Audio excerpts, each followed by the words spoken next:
తెలుగు డైరెక్టర్లు సినిమాలను కాపీలు కొట్టి సినిమాలు తీస్తూ ఉంటారు. ప్రేక్షకులు అభిమానులు ఏది కోరుకుంటే అది చేస్తూ ఉంటారు లేకపోతే అని చెప్పేసి అన్నారు.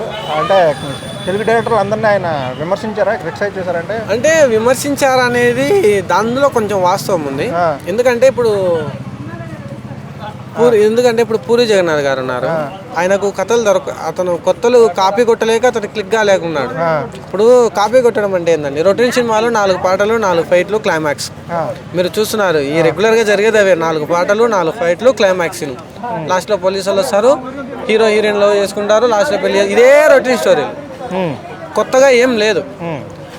రామ్ గోపాల్ వర్మ గారు ఏమంటున్నారు, కాపీ కొట్టి తీస్తే ప్రజలు చూస్తారనే ఆలోచనతో సినిమా తీస్తున్నారు తప్ప ప్రజల గురించి ఆలోచన చేసి సినిమా తీసే డైరెక్టర్ ఎవరు లేరు అన్నారు. నిజమే కదా, దాని తప్పేవరిది ప్రజలే. నువ్వు ఎలా తీసినా సినిమా చూస్తున్నారు, ప్రజలు తప్పు. ఫ్లాప్ అవుతున్నాయి కదా సినిమాలు, కొన్ని సినిమాలు ఫ్లాప్ అవుతున్నాయి, కొన్ని ఫ్లాప్ అవుతున్నాయి. ఫ్లాప్ అయినా కూడా ప్రజలు ఎట్లా తీసినా తీస్తారు అనే వాళ్ళ ఒక ఆలోచన తెప్పించింది కూడా ప్రజలే. అంటే తెలుగు సినిమా ఇంకా డెవలప్ అవ్వాల్సిన అవసరం ఉందంటారా?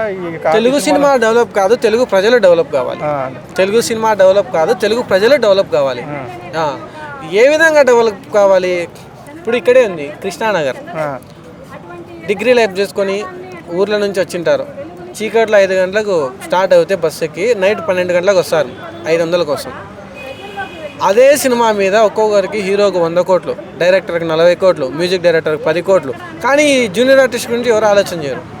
అదే జూనియర్ ఆర్టిస్టు 500 తీసుకొని అతను సినిమా రోజు 3000 టికెట్ పెట్టి అదే సినిమాకి వెళ్తాడు. అర్థమవుతుందా చెప్పేది? ఎవరు పట్టించుకోడు. ఎప్పుడైతే ప్రజలు ఆలోచన చేస్తారో అప్పుడు క్వాలిటీ పెరుగుతుంది, అన్నీ మూవీ మేకింగ్ మారుతుంది, అన్నీ బాగుంటాయి.